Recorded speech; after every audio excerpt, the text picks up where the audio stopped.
منیر صاحب، جو سٹیٹمنٹ آئی ہے یو این سیکیورٹی کونسل کی، اس میں بڑا کلیئر ہے کہ سندھ طاس معاہدے کا بھارت احترام کرے۔ اب کیا ہے یہ سفارتی زبان میں اگر ہم اس کو انٹرپریٹ کریں، اس کی تشریح کریں، تو یہ کیا کہا گیا ہے بھارت کو؟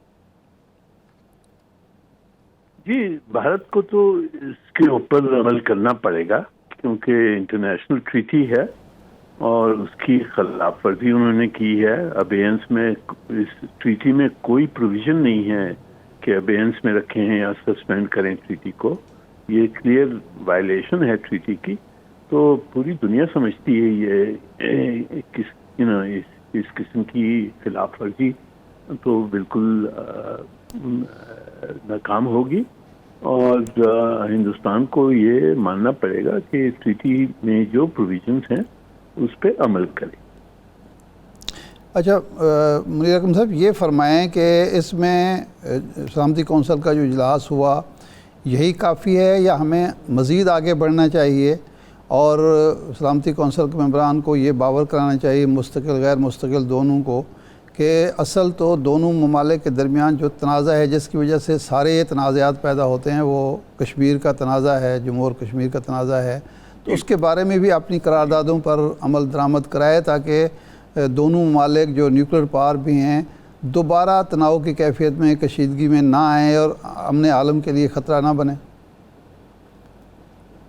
جی بالکل، ہم نے سلامتی کونسل کو جس حد تک ہم استعمال کر سکتے ہیں اس کو استعمال کرنا چاہیے۔ وہاں جو کچھ بھی حقیقت ہے، گراؤنڈ ریئلٹیز ہیں، جو ہندوستان جو تھریٹس دے رہا ہے اور جس قسم کی وہ جی، تو اس لیے ہم نے تو سلامتی کونسل کو انفارم رکھنا ہے، اور جب اگر ضرورت پڑے تو ہم نے پھر اجلاس بلانا ہے۔ پر یہ اس میں ایسے جو ہندوستان کرتے ہیں اور جنہوں نے کشمیر ڈسپیوٹ ہے اس کی ریزولوشن پہ رپورٹ ڈالی ہے، تو ہم نے پوری طرح سے جانچ کر کے ایک انٹرنیشنل کیمپین چلانا ہے۔ ہندوستان کو سپورٹ کر رہے ہیں، ان کو بھی ایکسپوز کرنا چاہیے کہ یہ غلط ہے ہمارے خلاف۔ اچھا یہ فرمائیں کہ اس موقع پر جب یہ پہلگام کا واقعہ ہوتا ہے تو بھارت کو بظاہر وہ سپورٹ نہیں ملی جس کی وہ توقع کر رہا تھا، امریکہ سے، یورپی یونین سے، دوسرے ممالک سے جو اس کے دوست ممالک تھے یا جن کے مفادات اقتصادی اور معاشی وابستہ تھے۔ تو اس کی وجہ یہی ہے کہ بھارت جلد بازی میں مار کھا گیا،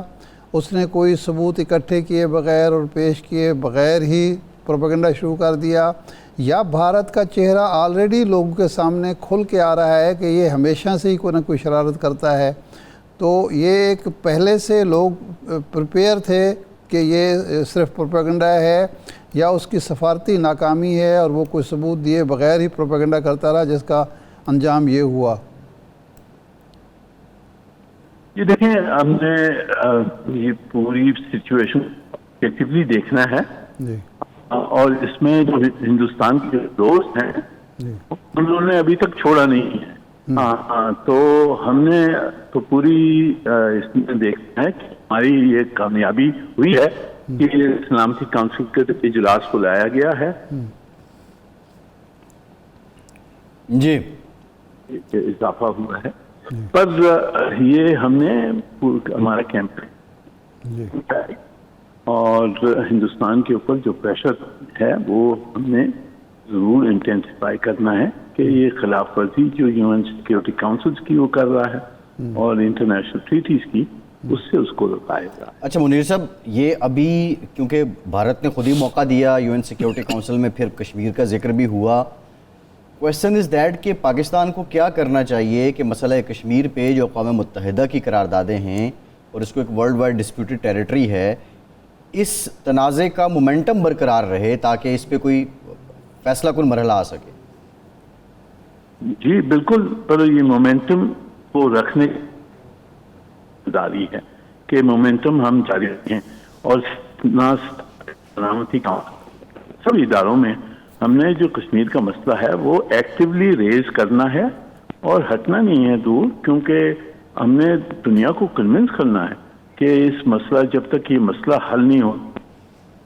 کہ جو واقعے ہیں وہ ہوتے رہیں گے اور اس قسم کی ٹینشن رہیں گی